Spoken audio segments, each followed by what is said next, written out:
No, redo the clap. All right. How was that clap? That was good.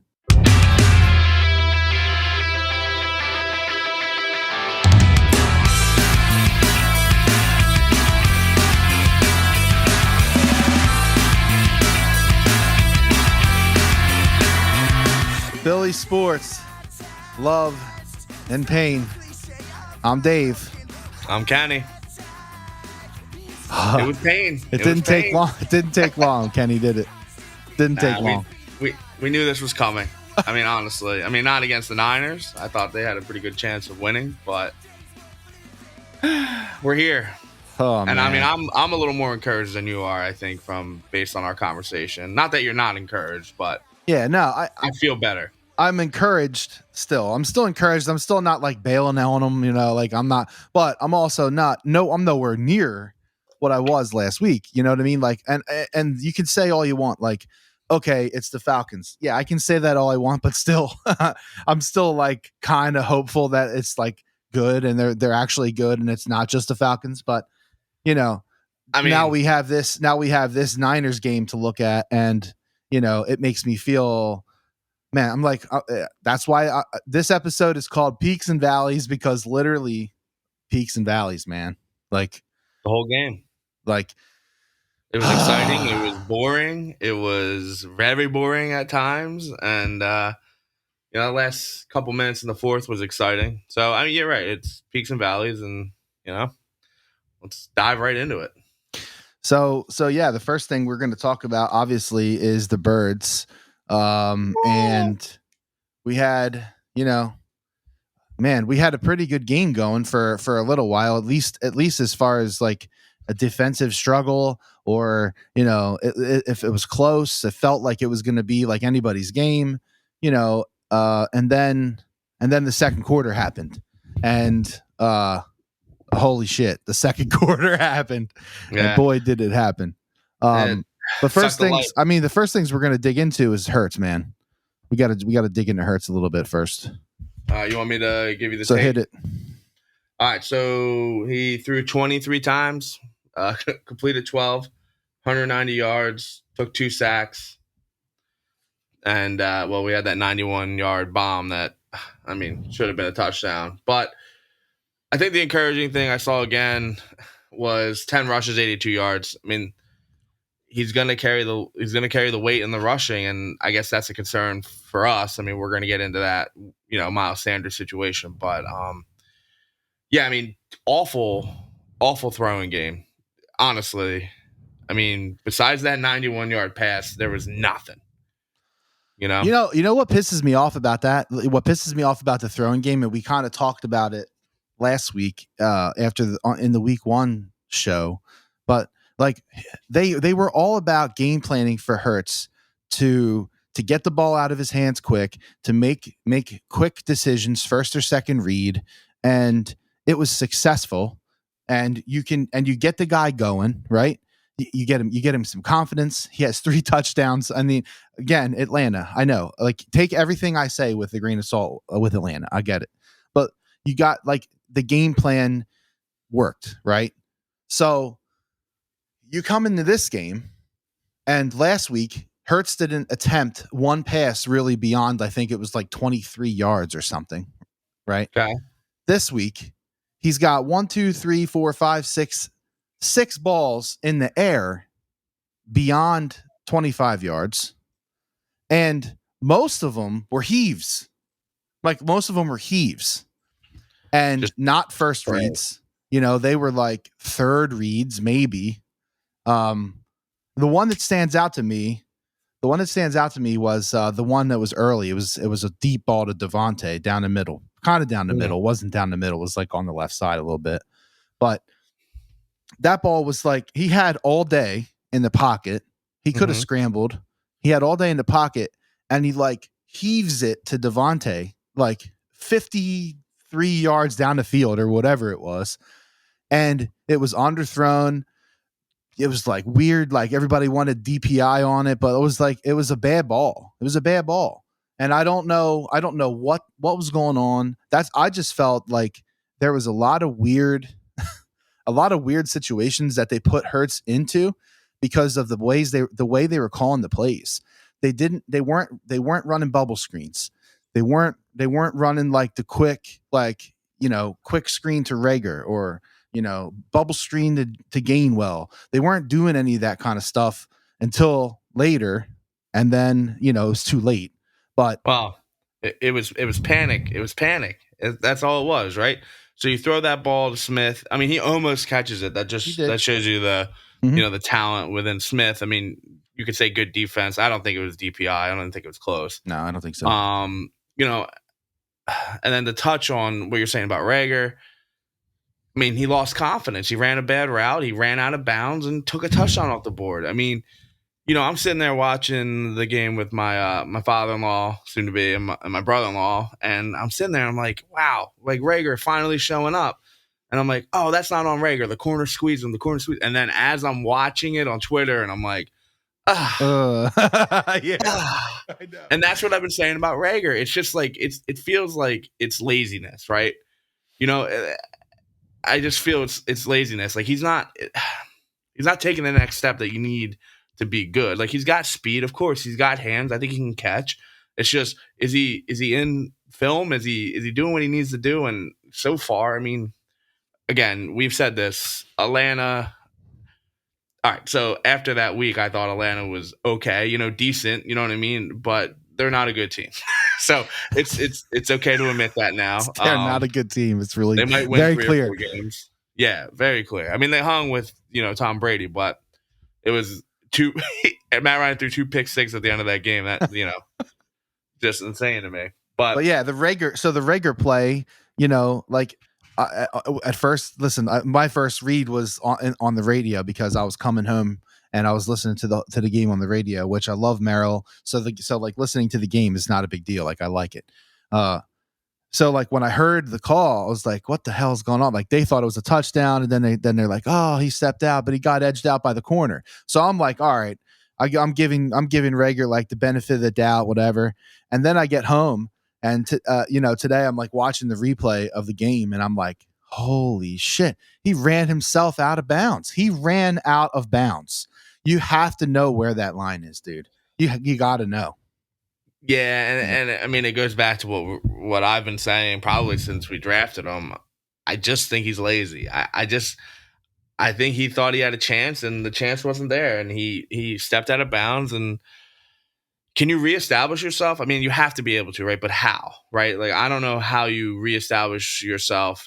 And how it's a very confusing rule. They're like, you can reestablish yourself by putting 2 feet down, but then you can't be the first guy to touch the ball. I'm like, I don't understand. Like, well, they call it's a foul. It's not a foul. They threw a flag. I know. That whole, the NFL officials and college officials struggled on Saturday and Sunday. We'll get into that. Listen, whenever the officials are on your breath, that means that shit's bad. You know what I mean? Like. That's just how it goes, right? But Hurts struggled, dude. And I mean, I don't know how much of it I can even put on him. Like, listen, I'm not crushing Hurts, and I'm not like, I'm not gonna fangirl him either. Like he struggled, dude. And I mean, his completion percentage this week, I think, was like 52. I think it was 52%. So hey. Here we go. The naysayers can come back out of their fucking door, out of their closet, and be like, "Oh, but Hurts has a 52% completion percentage against a good team." So like, this is what we're gonna deal with. We're gonna deal with the people who hate Hurts and because he's not accurate, whatever. Listen, that was a bad game plan. And I think Sirianni got out coached this weekend. Oh, it wasn't even close. I mean, listen, I mean, you can't have that. You can't have that drive, right? You can't go 91 yards on a beautiful ball. Like, no one's going to kill him on that. Oh, so that's that. I'm dubbing this. This is the drive that took their souls. That's what this drive is called. Kenny's getting into it right now. The drive that took their souls. It was painful. You can't go down there with a 1st and goal literally what, the second play of the series. You have 4 shots to get that in. And then it's like he took the playbook and was like, we don't need this. So I gotta go through this because this drove me so insane that I watched it like I watched it like 18 times, and I'm like, what? It made my head explode. I was like, this does not compute. It made no sense. So they get this bomb to Quez Watkins, which was an amazing play. Quez just flat out beats a guy, and I thought he was going to be gone. He got caught. Fine. So they get down the field, and what happens? Immediately, a false start on the entire left side of the offensive line. Yeah, the ref couldn't even. The ref was like, false start on the entire left side. Yeah. So they get down there, and immediately they like, oh, what's that? You have wind in your sails? They like rip it right out. Then they're like, okay, let's throw a little weak ass bubble screen to Gainwell, and have him be covered by like 8 guys, and everyone's standing in the same area, and Jalen Hurts just like ducks it at him. Horrible. Dave, I understand that they like Gainwell out of the backfield. He's a pass catching back, right? But give the horse the ball and let the man eat the oats, please. What are we doing? What are we doing on that? Like, you're okay. Listen, like at that point, you're on the 11-yard line. Okay, you're on the 11-yard line because you had the penalty. So they try to run that bubble to Gainwell. Then the next play is this is when they get the DPI in the end zone because Smith had what's his name? Norman all twisted. He was all twisted up. Just real quick before you keep going, Norman is done, and I loved it. I loved it on the first play. He was celebrating. They're like, dude, that's DPI. I know. What are you doing? You can't celebrate that. You jumped over his back. So if there was a positive, I appreciated the Josh Norman terrible game. He looked like horrible. He really did. He needed help all day with rookie wide receiver, which is awesome. But good for us. Yeah, exactly. So they get the DPI. Now they get the ball on the 1-yard line. First and goal. So now you have possibly 4 more chances within 11 yards of the goal line to score. Next play they run a weird ass bootleg, like a weird ass bootleg play with no receivers anywhere except for one, which was Ertz, and he's covered by 4 guys in the end zone. What is that play, dude? There's no options. What are they doing? It was on the fucking 1-yard line. They run that bootleg. Are you joking me? Give the ball to Sanders, dude. Or how about we try a QB sneak? Well, they learned from that, right? Oh yeah, sure. They learned from it. It only took them 2 more fucking quarters when the game was over. Okay, so then the next play, they're like, all right, the bootleg was fucking shit. Maybe we should try to run the ball. So now they put Sanders in and the I formation, which they never fucking use ever. And trash I think formation. They had what's his name in the tight end. I can't think. I'm blanking because I'm fucking wigged out right now. Is it Stoll? They had Stoll in at fullback, and he like barely touches a guy on a block, and Sanders get fucking blown up in the backfield. Okay, great. Now it's 3rd down on the 4. Now you're on the 4-yard line, right? And then, oh my God, dude, I just can't. I can't with this. Then they run the option. The option where Sanders is standing to Hurts' left. Okay, he takes the ball and they fake the action around on Devontae. I think he was faking action around the sweep side. Then Hurts takes the ball and runs the option right with Sanders, like next to him / behind him, and he can't do anything. He doesn't have any. Like, what in the world was that play design? It was horrendous. I need my quarterback who's going to run an option, who clearly can run the option. I need him to make a decision at that point, right? I don't know if you watched that Alabama-Florida game. I saw some of it, yeah. Okay, so the 2-point conversion, literally, to tie the game up. the quarterback and the running back decide they're going to go for a little jog for 2 yards and they get blown up. It's like two guys can't run that ball. So like I saw that and I immediately thought to myself, like, if you're going to run the option, you have to make that decision a little quicker. And it goes back to like, why was the QB sneak not? It wasn't even a thought. It just Listen, it's when frustrating when that happens. When you're first and goal at the 1, you got to try a quarterback sneak. Duck it under. You got a good line. Or I think give it to Gainwell or Sanders and have them jump the fuck over. Yeah. Well, was Brooks hurt by this point? No, I don't think so. So Made of Glass was still in there. Okay, got it. All right.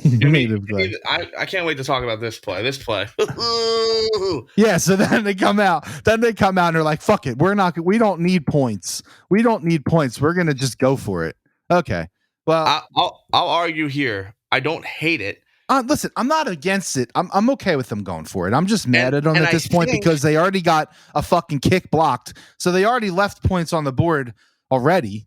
And that's my point. Like, if they hit that kick, right, and they take the lead on that kick, and then they get it down there, and they're gonna kick it if they got the points, right, on the other side. So I think when they missed that kick, they were like, "Oh no," you know what I mean? they were like, "We have to do something, or this fan base is gonna throw snowballs at us." In September. Yeah, exactly. But you know what I mean? I feel like Sirianni, like he just was like, I got to get points here. I got to get this crowd fired up again because it was lifeless. Oh my God. I mean, okay, so let's get through this. Yeah, sorry. Because you said something about the crowd and I need to come back to that because I can't believe some of the stuff. But so 4th down, they're in the shotgun. And they run essentially basically the Philly special. It was literally the Lansdale Cannoneers lined up to do the Philly special. It's like imposters trying to run the Philly special in some like in Madden where like a 7-year-old did the X's and O's and it like was a disaster. That's your 4th and goal play. My brother-in-law, he said something pretty smart, and I just wasn't in the moment. I was so upset, but he's like, "Listen, if Greg Ward is in there and he's never in there, what do you think the defense is going to go? Oh, that's going to be a special package. He was a quarterback in college." So then he's like, they taught him out there. You know, they're like, "Oh, this is fun. Oh, let's do this," and it just was so bad. And listen. If you're Greg Ward and you don't have anywhere to pass it, guess what, buddy? Tighten that chin strap up and dive forward. At least make an effort to get to the end zone. You don't throw that ball out of the end zone. That's infuriating. I know. And that was it, man. Once you don't score there, you lose the stadium, and you lost everyone watching at home because it turned into a snooze fest. Because, you know, Jimmy Garoppolo is not good. So it's only a matter of time before we see Trey Lance. I mean, he did what he needed to do to win that game, but you know, he had a career rushing day, 11 attempts for 20 yards. never had. I don't think he's ever had more than 3 rushes in a game. I think that's the stat I read. I could be wrong, but you know. Well, I'll tell you what. When I saw Greg Ward throw that ball into the 5th row, behind the end zone, I saw right in the beak. I saw the souls lift from all of the players on the offense. And then in the subsequent drive, 5 plays later, I saw all the souls of the defense leave their bodies when Brandon Graham was lifeless, essentially, with his leg dangling and, you know, waves off the cart because he doesn't want to go out like that, which I appreciate, which is big ups to you because take the cart. I can't imagine what it's like rupturing your Achilles. Yeah. Oh, brutal, dude. Terrible. Brutal. And it sucks, man. I love Brandon Graham, dude. Yeah, no, I mean, and he looked like he was going to be on pace for another standout year. And that's, I mean, you can say what you want about Fletcher Cox, and I won't argue with you. You know what I mean? I think Fletcher Cox is the heart and soul, but I'm not sure Brandon Graham's not 1A or 1. You know what I mean? I think you can rotate those two, and you lose a big part of it, and everyone's like, oh, Flexer Koch or Koch. Cox is, he's done. He's washed up. He's still taking, he's still taking double teams constantly. Oh, yeah, all the time. And there was tons of plays where, they would point out on the replay. They were like, look at Cox make this play, that play. And, like, he looked good, man. And it's a shame because we're not going to, no way he comes back this year. He's, 33, 34. He's in that upper age of your Achilles could be a career ender. You mean you hope not. And, I mean, if anyone can come back from that, it's BG, right? He's got the tenacity to do that. Yeah, he's 33 now. I mean, he'll be 34 next year. It's tough, man. It's a tough injury to take right now for him. I mean, I hope it works out. I hope he comes back. I love Brandon Graham. But damn, listen to me. I feel like my soul's like sucking out a little bit right now. Like it's just like it takes the wind right out of you, dude, to see something like that. Dare I say, it feels almost, and totally different teams, but Jason Peters' injury, Super Bowl year. Mm-hmm. Again, I'm not sitting here saying they're a Super Bowl team, but the makeup's starting to take the season, kind of the similar way. No one really thinks they have anything. They were playing a great game, and like we talked about, it just, pieces. You got to win those games if they're there to take them, and they just didn't do it. They didn't do enough. And, I think that's, that comes back to the play calling. I didn't know Sirianni took Doug's visor out of the locker room and put that bad boy on, because it was not to recall something from last week.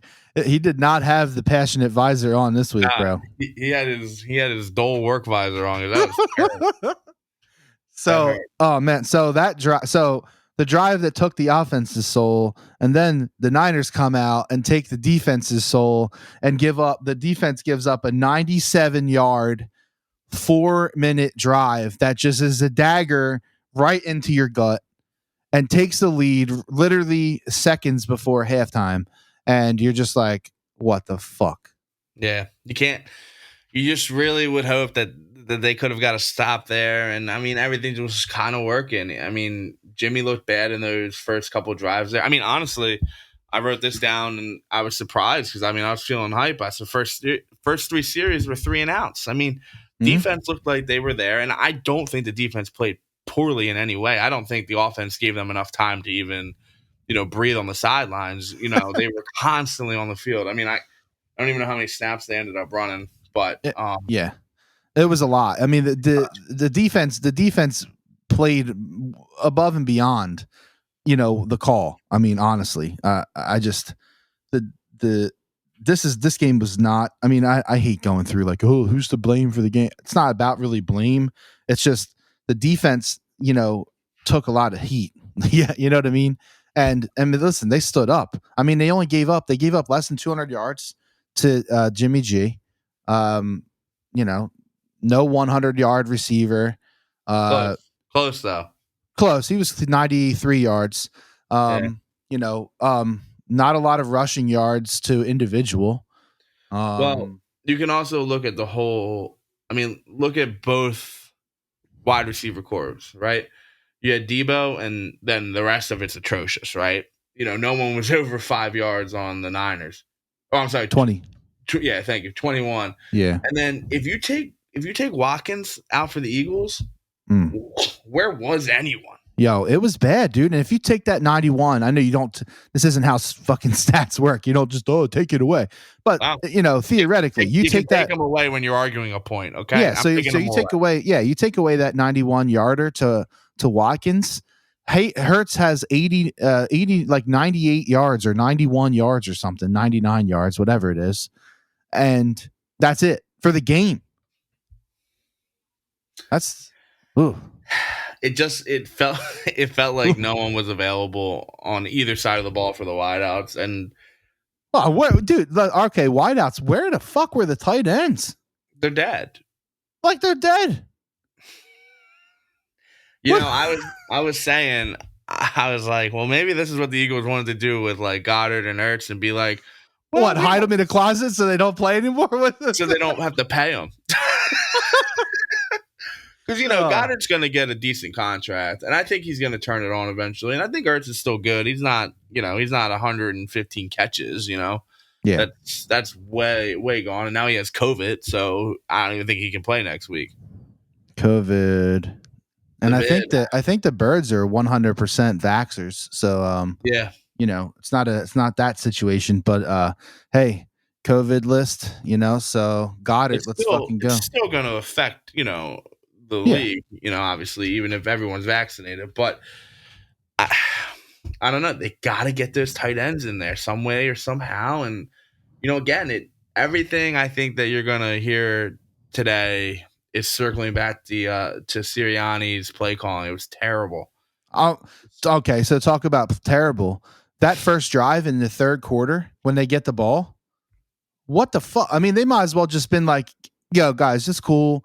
You guys just take the ball. We're good. That's what it looked like. They went 3 and out. Horrible. I mean, 3 horrible plays. And the third one, it's third and long. It's like desperation heave. Like, what? Which goes back to what you were saying in the beginning, right? Like in Atlanta, we didn't have one ball thrown over 25, and here we are 6, 7, 6 of them. And I don't know. It's not concerning. And listen, you can easily say that Kyle Shanahan outcoached Sirianni, and that's okay. Kyle Shanahan's a great coach. Oh, absolutely. No, 100%. I think I would be more like, can you believe Sirianni outcoached Kyle Shanahan? Like, this was always my prediction for this week, was that he was going to get outcoached. Right. I think we have a better team. He got outcoached. It wasn't very close. I thought maybe it would have been like outcoached by a little bit, but it was it 80-20, 90-10 outcoached? I mean, you could argue that point. Yeah. I just felt like, I mean, they were just so one-dimensional. They just last week I felt like they had a couple different rope-a-dope type deals. They had some bubble stuff, they had some quick screens, they had a decent running game. They had a lot of different stuff working, and they were mixing it up. I think they got a little scared in this game. And I think that they were like they kind of panicked, and they were like, fuck, we can't move on this defense like consistently, small chunks. So we need to get big chunks. And I think that's what happened. I think that they were looking at trying to grab big chunks, and it just didn't work out. I mean, they had a drive, that next drive that they had in the third quarter. It was basically all hurry up, and it was basically all running. It was incredible, dude. You had Sanders for 3 plays in a row, 7 yards, 6 yards, 6 yards. Like, Hurts scrambles for 13. I mean, like, you had, and then they take Sanders out and put Gainwell in, and it's like, what are you doing, dude? Ride the guy. Yeah. I don't know. I get it. Like, listen, I'm being a little crummy little bitch today because I don't understand it sometimes. And maybe like, I'm not a fucking NFL coach. That's fine. But like, if you see a guy that's slicing up a D that you can't move the ball on, 3 plays in a row, consistent, but that's consistent for what Miles Sanders does. I mean, again, I said this last week in the pod. I think it's more important, yards per carry. I think it's the most important stat for a running back. Of course, people are going to disagree, but again, he was hitting at 4.2. But guess what? That number could have been a little bit better if we rushed it more than 13 times with him. Come on, and Sanders, dude. I looked at the next gen because I do that, and I'm a nerd. It's fine. He had 8 carries up the gut. His average per carry up the gut, 4.8 yards per carry. And what does that do? What does that do for the next down? It makes it that much easier to run whatever you want. Get your tight ends involved. Oh wait, we don't get them involved apparently.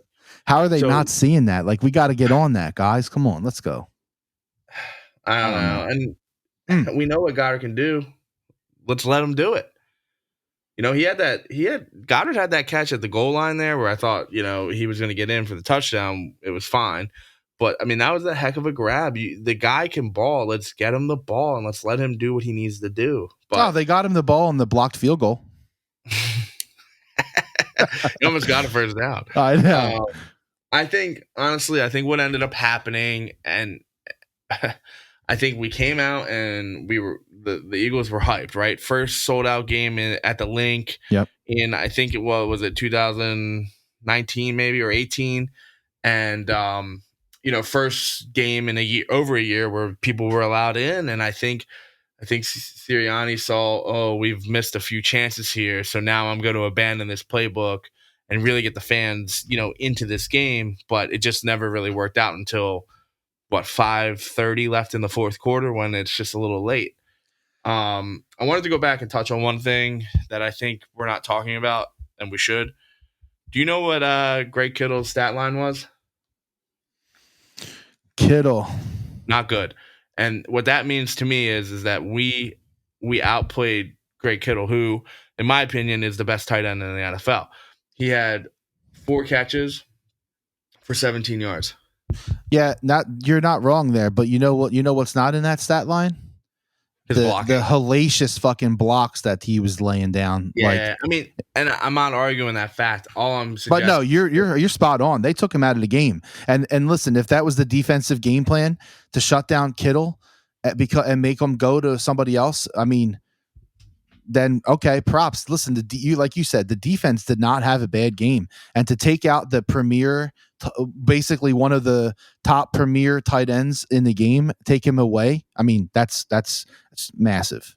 It's something that we haven't had in a while. Good corners and good safeties.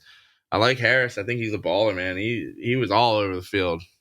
So they have the pieces. I don't think this is a panic. And listen, they're not going undefeated. No team in my lifetime is going undefeated. And I'll probably die, and literally the next season, one will go undefeated. One did.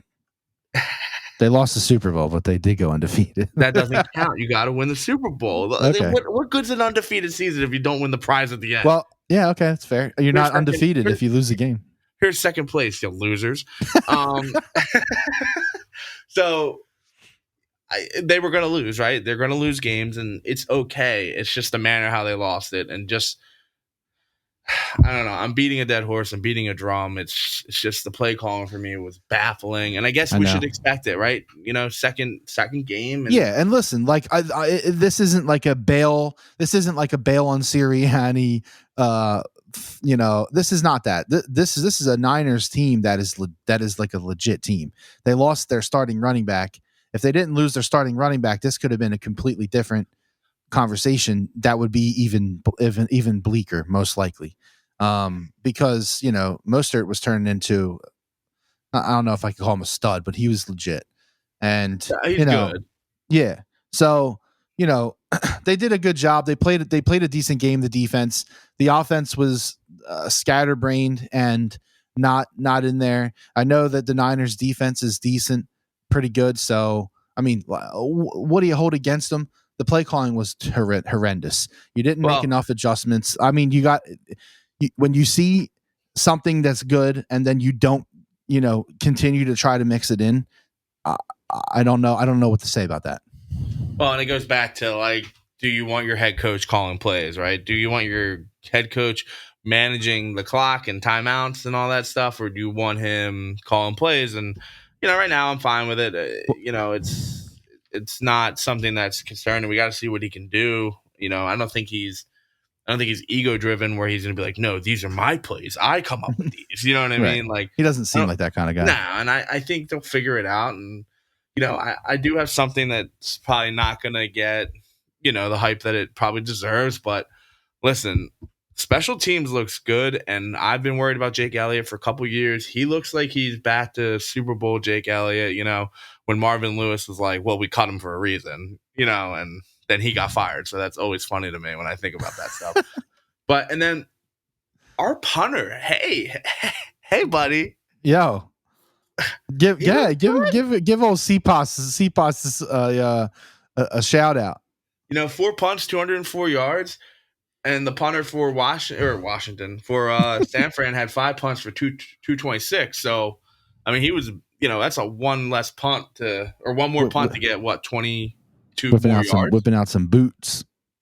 I was impressed with that. And, I don't what the hell happened on that first punt where, the guy catches it, throws it into the 5, and this dumb motherfucker, whoever 27, who is that?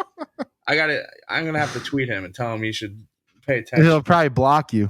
Well, they all do. I don't remember who that was, but he comes in like he's like 1,000 miles per hour. And he just is like, nah, we don't want this, and throws it into the end zone. And then he's like pounding the ground like, what the fuck? I have a flat tire. All he had to do, literally, the ball was going to rest itself. It was going to settle. All he had to do was just literally leave it. Or just how about hop around the ball maybe? No, there was no Niners player that's going to pick that ball up. Put the brakes on maybe. I don't know. Fuck. Yeah, I don't know. Disappointing. But hey, man, we live to see another day, and listen, not all negative. Like there's some stuff we can take from this game. Listen, the defense held their own. They're gonna keep this team in games. So, well, I think that's. I mean, we already knew that, but they just proved it this weekend. I think you're going to get a big boost from Hargraves. I like that he said he had a Brandon Graham type hit. It was going to set the tone, and then I think that we kind of got a little lost in that. But he had a nice hit to open the game, and then Cox. I mean, your line's good. The D is good. I think my concern now is the shift on the other side of the line is Brandon Brooks. Is he? I mean, what are we doing? Is he done? I mean, not done, but I mean, he's literally made of glass. Literally. I don't know. I was looking at his history, and in the stat lines, he doesn't look horrible. But I mean, I felt the same way when I was like, "What? Where's Brooks?" And then he's out. Like, why is Dickerson in there? And then I'm like, "Oh my God, Brooks is out again. Strained pectoral muscle, like something weird." Hey, I was told something when I started getting into your career, right? You can be as good as your job as you possibly. You could be the best in the world, right?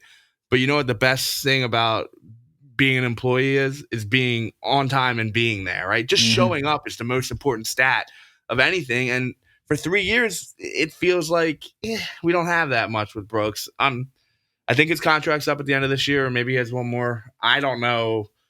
I mean, he'd have to come back from that pec injury. I mean, I've never torn my pec. I don't know. How long is that? 6 weeks? It's got to be, right? I mean, I think it was a strain. I don't think it was a tear. So that's, okay, so that's good. But still, all right, so we'll call it 4 to 6 weeks.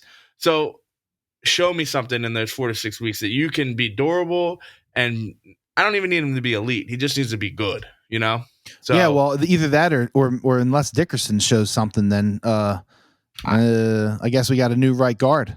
I think you're going to be surprised, honestly. Listen, Alabama. man, that dude was legit in Alabama. I have no problems with that dude coming in. Like, yeah, let's go. Agreed. I get nervous about it. I get nervous about the injuries. It seems to happen to him, especially, and even Lane looked a little old. He looked a little. I mean, listen, Lane's good, right? Like, I'm not. I love Lane. Yeah. Yeah, but I mean, he looked like a man that's had ankle surgery, who's 31. So yeah, that's fair. I can't disagree with that. So we look ahead. To next week, and we have the old Cowboys on the horizon on Monday Night Football. Boo! Boo! So I hate Cowboys. Monday night. It's down in Dallas, and the Cowboys are 4-point favorites. That is a true line. I did not fuck that one up this week. I promise. Shocking. Cowboys are 4-point favorites, and I actually think that line's light, in my opinion. But I guess that line tells you that they're giving the Eagles defense some respect, man. They're lucky to win that game yesterday.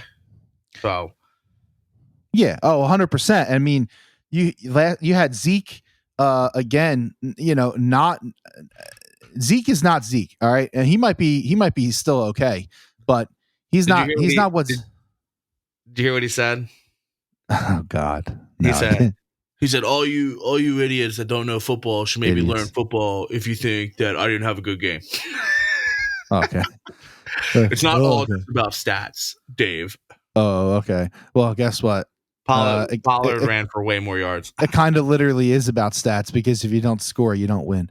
So Zeke had less yards than Pollard. I mean, I don't know. Dak was solid. He didn't have any touchdown passes, I don't think, from what I remember. But Dak had a solid game, not like a crazy off the charts impressive game.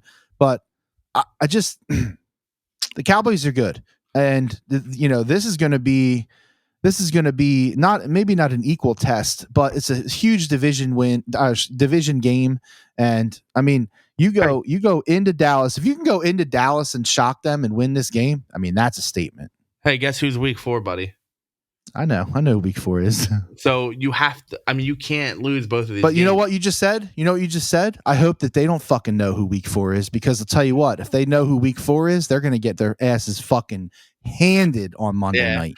No, I agree with you, but I'm just saying, you got to split those two games. Now, it'd be better to beat Dallas, obviously, divisional wise, but I mean, Kansas City looked vulnerable. That Kansas City game doesn't mean anything to us. You know that. Well, I know, but you can't go 1-3.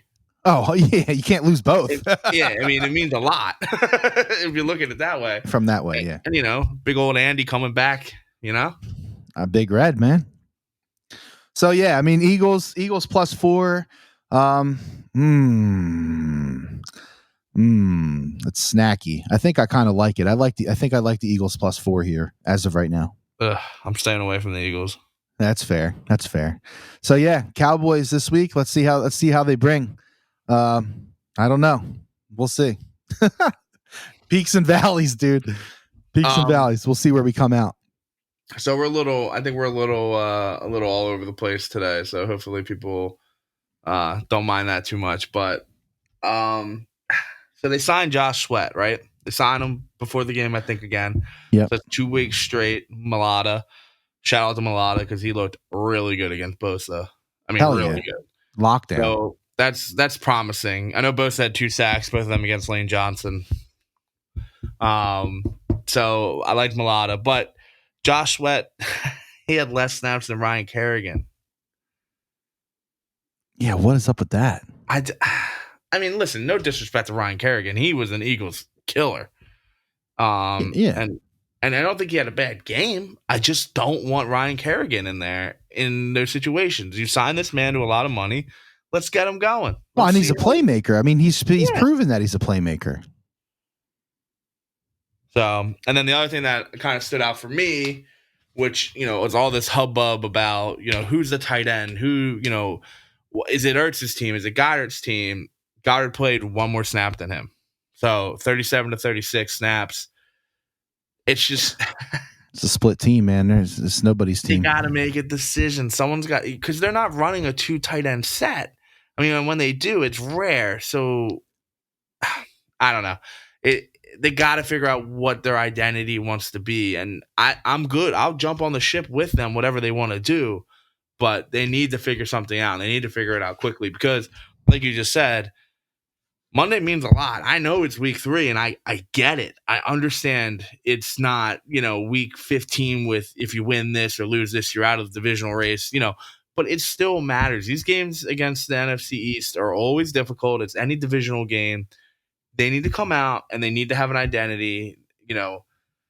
Dallas doesn't have any real fans down there, so it shouldn't be too crazy, but they just need to come out and do something. Pick a tight end. I would almost rather have it be, probably Goddard high 40s and Ertz, high 20s. That would be, I would feel more comfortable in that situation. But yeah, I mean, we don't even know if Ertz can play now because I don't know what the protocol is for COVID. I guess it's 2 negatives. I think what I read was that he was in close proximity of a family member or something. So fucking COVID, man. Well, it's gonna be here for the time. It's not going anywhere. That's for damn sure. No. Well, we had some other pretty meaningful football in the state of Pennsylvania on Saturday night. And let me tell you what, son, Penn State came to fucking play. The whiteout was lit. That was I love the whiteout.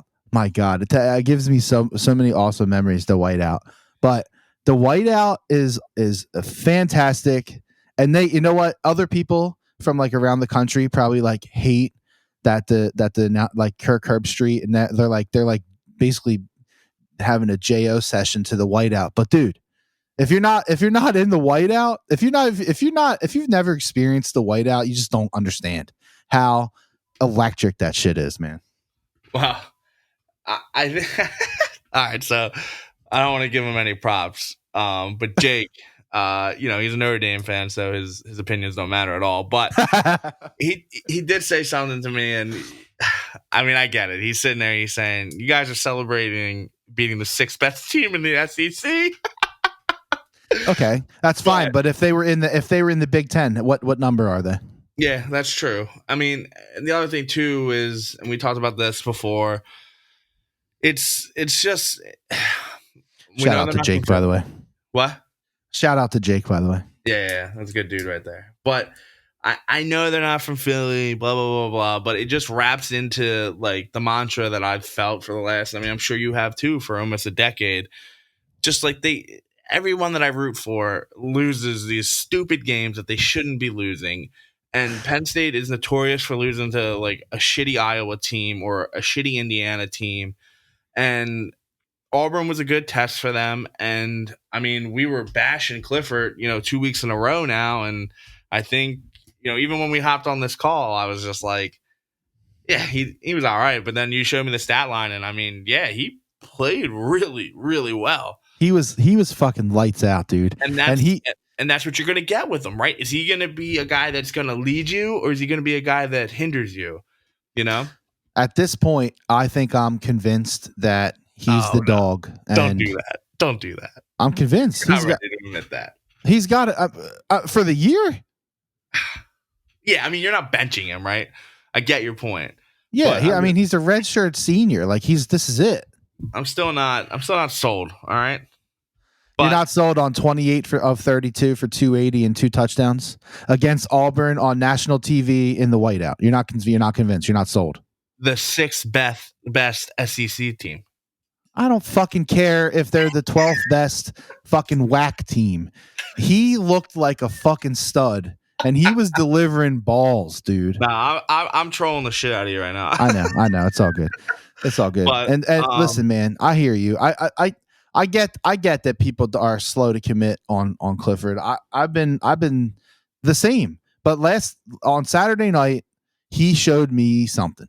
That's all I'm saying. And I agree with you. I don't think the moment was too big for him. I felt like it almost looked like the man needs a whiteout every week to really like get the juices going for him. Like that's a good point. Actually, he looked good. I mean, there's no other way to just to state it. I don't really have many complaints from that game at all, besides the refs. And my God, dude, do you have the notes on the refs, because it was fucking atrocious. So in not in any particular order, but the ones that that I can think of was the intentional grounding on Bo Nix, which he was still in the pocket, so that's terrible. You have the 4th and 1 when the refrigerator Perry run happened, and there's no whistle in sight. And now he got stuffed. Don't get me wrong. He was done. Right, but they did not blow the whistle, man. No whistle blew. And then now he's 3 yards past the first down line. Right. And they're like, nah. By the way, that ref crew was an SEC crew. Just saying. And we'll get into make sure we touch back on the problem in college football. And, I'll get back into that. And then you have the intentional grounding, which I've never. I mean, I'm 31 years old, and I've never seen that in my entire life. Like, there's never been anything more clear than what he was trying to do there, and to just come running onto the Clearly, field. He was trying to throw the ball away because he was in duress, County. Yeah. There was no pass rush, literally, and the guy throws the ball to a spot where the receiver was supposed to be. I mean, that's intentional grounding. Are you kidding me?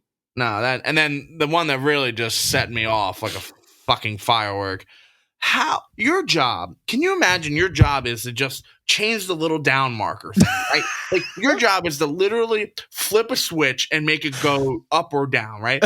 And you go third down. Oh no, they run the second down and it says third down. So you just totally missed it. And then James Franklin's like, dude, what the hell? And everyone's just like, nah, it's fourth. It's fourth. Don't worry. It's third down. They punt on third down. And then, obviously, you know how we feel about Twitter. It's toxic. And I'm here for it. I love it. But I go on there and people are like, the refs didn't make them punt. They punted on their own. Yeah, right. Like, what are they supposed to do? James Franklin was sprinting up the sideline like, yo, it is not fourth down. It is third down. What are you guys doing? Nothing. Crickets chirping. It was embarrassing. And I think I do remember Penn State had one play where they got away with something. It obviously wasn't that big. And I'm not saying that just because I root for Penn State. There was something that happened where I was like, ugh, that one kind of hurts. For Auburn, of course, but it didn't outweigh anything. But the problem with the problem with college football right now is two things, and unrelated, obviously. But Alabama's going to get whoever they want, and I'm going to say this every week: it's Alabama's college football, and we're all just trying to get a piece of the pie. And number two is they don't have, and this blows my mind, for all the money that the NCAA makes, and it's a lot of money. They don't have a ref union. They just pick up dudes that do high school games. They may be doing softball on Friday night, and then they come on over Saturday and decide they want to throw a flag around. I just cannot understand that. And if you're gonna have a big game, and I don't know how you would judge that, right? Like I don't know where you judge that or how you judge that, right? But you got to get a different crew if that's what you're gonna do. If you're gonna, and listen. I'm not sitting here saying that the NCAA is rigged and that the SEC crew, it's ironic enough that they're from the SEC and they called a shit game. They should have a review committee that does every game. And if you have a blunder, like two major blunders, you should lose your game check. You don't get paid. And then maybe people will start making the right calls because, even in the NFL, my buddy just texted me. There was another insane intentional grounding call, I guess, tonight. Okay. So what is that? That's 4 botched intentional groundings just in the games that we watched, Yep. So there's a problem going on, and each crew is doing this. And, who I hate the most is that Terry Correnti. He did the Dallas game. The other huge problem is the taunting penalties, and that's starting to go around on Twitter. Have you seen the montages of taunting penalties? No, you should just retweet that from the page so we can watch. Oh my God, it's unbelievable. It's unbelievable. But yeah, so Penn State, dude, huge dub. It can't be. Tell Jake to stop. Tell him to go hug his cone, and let's go Penn State. But it's next week Notre Dame will get into the Final Four and get blown out by Ohio State every time. So go Irish. So next week, Penn State, big mountain. That Villanova University, they're 3-0. Come on. I'm not even. You can say what you want about me, but I'm probably not going to make effort to watch that game. There's not even a line available on that game, so I can't fuck that up. I'm sure there will be a line, maybe on some site, but as of right now, I haven't found a line. I would probably think it would probably be 38 or something, 42, maybe something like that. I wanted to touch on two things real quick. Lukta, stud. Oh my God, we're going to be talking about Lukta every week because that dude, he's always around the ball. He had 6 tackles, 2 assists, so 8, impactful plays. And I just felt like every time I looked at him, the man was flying around, and I loved it. And then you got to talk about Dotson. 10 catches? Oh my God, that dude's stud. He's a stud. He's really good. It's exciting to see that too, because what we saw last year to this year is great. I'm here for it. The thing that sucks about Dotson is that he's a senior. Yeah, they kind of, not that they wasted them. Like, how can you waste them? But I'll tell you what, though, someone else showed a little bit. The tight end, Strange. Yes. He's a redshirt sophomore, and he's going to be around. And man, he looked good, dude. He looked good too. Hey, James Franklin, are you a friend of the podcast because you listened to us? We said get the tight ends involved and good things would happen. And, I felt good. I mean, Noah Kane didn't have a great game, but he didn't need to have a great game because that wasn't where they were focused, the game plan. That's right. So all around impressive win. I know, it's not Florida or Alabama. Well, I don't even know how good Florida is right now, but, they took Alabama to the final seconds. Yeah. So it's not those top tier SEC schools, but a team like Penn State normally loses those games or finds a way to, and I didn't feel that way for the first time in a while. So no, and it was interesting that you say that because I'm watching that game and like the fourth quarter rolls around and like Auburn was knocking. I mean, they scored. I think it was 21-20. Penn State still had the lead, but Auburn had some momentum, and you could feel it. And Penn State, but when Penn State came back out on the field, I was like, man, they're fucking confident. They're going to win this game. Like it's been a while since I've had that feeling when I watch Penn State.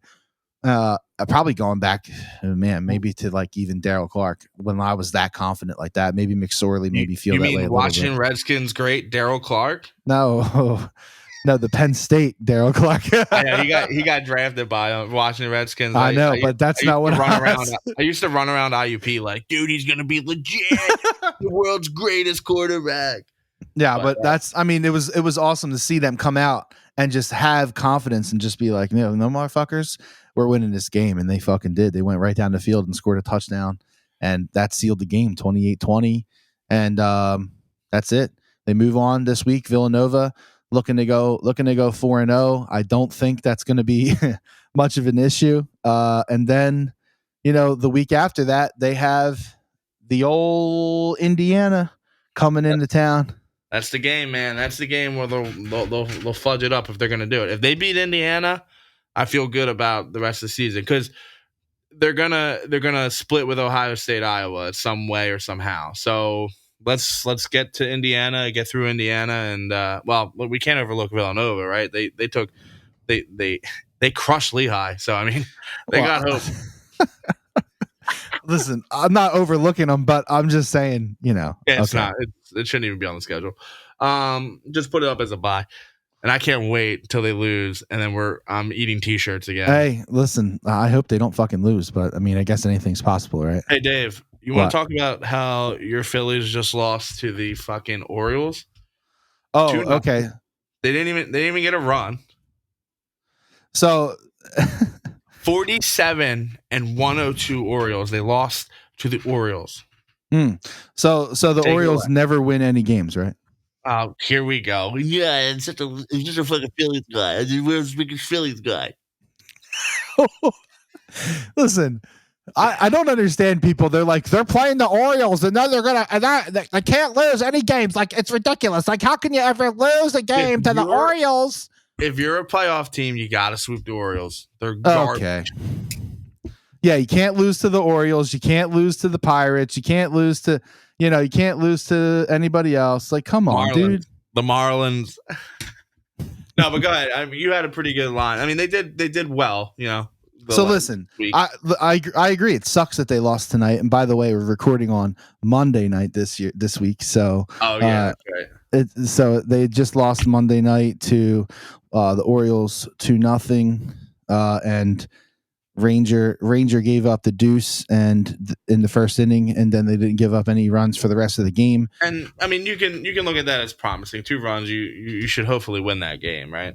Yeah, I mean, it's a bad loss, 2-0 to the Orioles. That's horrendous. But last week was a little bit better for the Phils. I mean, Sunday to Sunday they went 4-3 after that awful series to the Rockies where they took 1 of 4, which was horrible. They came back and took 2 of 3 from the Cubs, took 2 of 3 from the Mets, which was huge. Which they did not look good in that loss to the Cubs. So I mean, I even I texted you and I said yeah. If you guys don't know this, Dave and I have this pretty heated Phillies argument. I think they're dog shit for a decade, and Dave likes the progress. People, Dave likes the progress. I do. I listen. I can't argue that they haven't been dog shit for 10 years. They haven't made the playoffs. They haven't done this. They haven't done that. Fine. Yeah, I can't argue that. If we're gonna talk about making the playoffs, it's fucking harder to make the playoffs in baseball. So that has to be a fucking factor. It has to be a factor. Oh my God. If I hear this one more time, I'm going to throw myself in the skookle. I'm going to literally strap the dogs to me and we're all going to go out. Listen, I'm not saying that they're amazing. All I'm saying is that they're making progress. Okay. Yeah. I'm so excited to be 82 and fucking 80. That's the great progress. Joke. Hey, if they go 82 and 80, I'll be $50 richer. Oh, shut up. So they went 4-3 this past week. Took 1 of 4 from the Rockies, 2 of 3 from the Cubs, 2 of 3 from the Mets. But some crazy standout performers this week at the plate. Not Bryce Harper. That's not a shocker. He led the team with he batted .435 this week with an OPS of 152. That is just, it's off the charts. Stupid. I have 2 major man crushes in Philadelphia. It's Bryce Harper and Claude Giroux, and we'll argue about Claude when that time comes in about 25 days. But I love everything about Bryce Harper. I really do. Down to everything he does, I think he does it well, and he cares, and that's the big thing. But what else you got? So I mean, Bryce Harper obviously led the team in batting. Who do you think was second? I don't. I know Segura hit 2 homers, but I can't imagine he's number 2 in that. I would say JT, but I'm probably off. You're close. JT was third. Okay. Freddie Galvis second, and he played every game.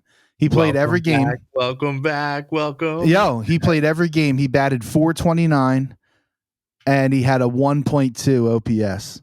Yeah, I mean, I think a lot of people were like, "Oh, great, Freddie Galvis," but I think a lot of when these guys leave Philadelphia, they kind of grow and mature. Look at J.P. Crawford. Look at Hernandez. Yeah, these guys that you're like, ugh. Oh, you know who another good one is, and I can't believe I'm saying this name, is Darren Ruff. These guys leave the Phillies, and this is what happens. When you're just a 500 team, people just become better. So it's not surprising that Freddie came back and was better. I think when they traded for him, everyone was like, it's just fucking Freddie Galvis. But I think it was good, and I'm surprised that he was second on the team over that stretch. But that's a nice little surprise. Yeah, I mean he's having a career high season this year on with his as far as his batting average. So I mean he's showing improvement. He's not really a huge liability in the field, I don't think. And listen, the Phils are in a battle. Whether or not you like it or whether or not you want to admit the fact that the Phillies are alive right now and they're playing meaningful baseball in late September, it's true. No, I agree. Listen, they're 2 games out. They're 2 games behind Atlanta. They're 3.5 games out of the wild card. And listen, it's not impossible for them to make the playoffs at this point. It feels impossible for them to get in on the wild card, though. Just the way the Cardinals have been playing. The Padres are just tanking apparently, but they're still the Padres. They can turn that around. They just lost Snell though, so that's going to hurt them. Do the Phillies? The Phillies got the Pirates. I want to give you a little nugget on the Pirates, and then this one's pretty good if you ask me. John Heyman, so MLB, said he's heard the Rays would have given up Chris Archer for any one of the following prospects out of when they did that trade: Austin Meadows, beast; Trevor Glasnow, and Shane Baez. I don't know. Baez. They got all 3. So wow. The Rays would have taken any one of those players, but the Pirates were like, nah, have them all. Chris Archer Chris Archer was good, but he's not. I mean, that's Max Scherzer level return. You know what I mean? That's an insane nugget, honestly. Yeah. No, it really is. So, I mean, that's good that we got the Pirates coming into town. Hopefully, that's a 4 game. What is that? 4 games? Yeah, I think it is. I think it is 4 games against the Pirates. I mean, I think they got 3 against Baltimore. They got 4 against the Pirates. They got 3 against Atlanta, and then 3 against the Fish. There's dreaded Fish. I know. But no, I think I don't know. I hope they make the playoffs. I'm not rooting against them. I just, you know how I feel. I don't know. I think you are. Well, I think you're stupid too, but you don't. No, I think you are. I think you want them to suck. I don't want them to suck. Why would I want them to suck? That makes me miserable. Well, because you don't want to admit that they're improving, so that means you want them to suck. Are you stupid? I wish we started this podcast like back in fucking July, so we could have argued more about the Phillies. Put the screenshots up, and then people. I know, seriously. What's going on. So yeah, listen, man. The Phillies lost tonight. It's okay. They come back tomorrow with a bounce back, and hopefully they could take two of 3 from Orioles and be in good position. We'll see. I don't know. Hopefully tomorrow's not a bullpen game. There's no starter announced yet, so that's probably not great. That's not good. All right, the old hammer's going to come out and pitch an inning. So let's see what the Phils do this week. Next week, we're going to know whether or not they have a chance to make the playoffs or not. So we'll find out. We have Cowboys. We have Villanova. And we have Orioles, Pirates, and that should do it for the week. That's it. So the last thing that we have to talk about is the old gamble ramble. Ooh. And by the way, my bet of the weekend. That was a fucking slam dunk. No, it was a stinker. I know it was. How was I supposed to know the whole Saints offensive coaches were going to get COVID? Well, no. COVID. That was bad. You got a trash bowl. You got the Falcons and the Giants. That was really bad. Tonight, by the way, I tweeted out. I don't know if anybody. No one. I don't know who knows who saw it, but I tweeted out the old Aaron Rodgers revenge same game parlay.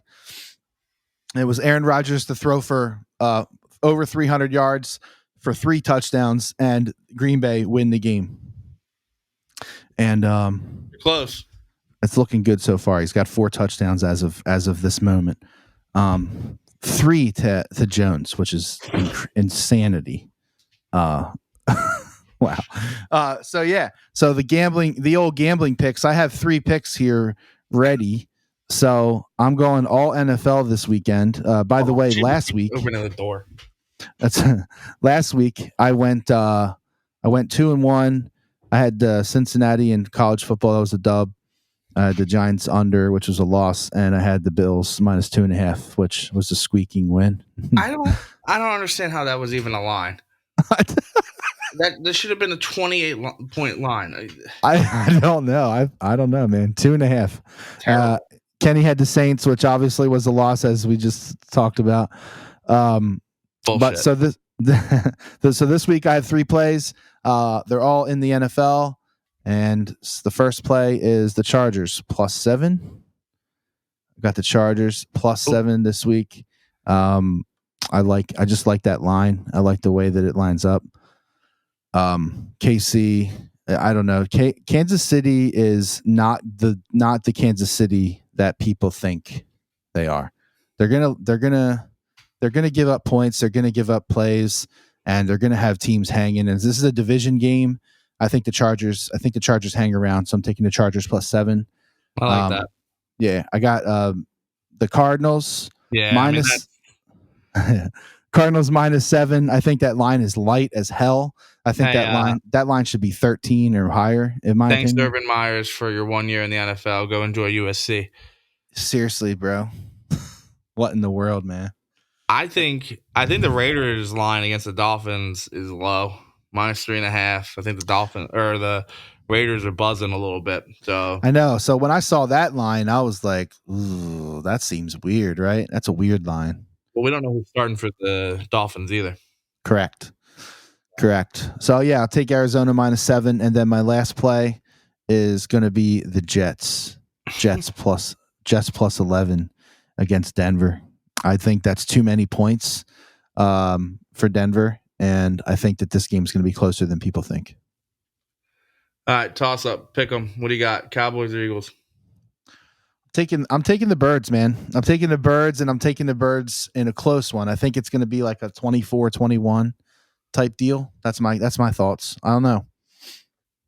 I like the Birds. They have to bounce back, I think, and there's nothing better than a divisional game in Dallas to do that. So yeah, I mean, I think that this is a huge week for the Birds. It's a huge week for Nick Sirianni, and it's their first big division game, which is it's important, and I think I'm hoping that Hurts and Sirianni show up, and let's go 24-21 Birds. Let's get it.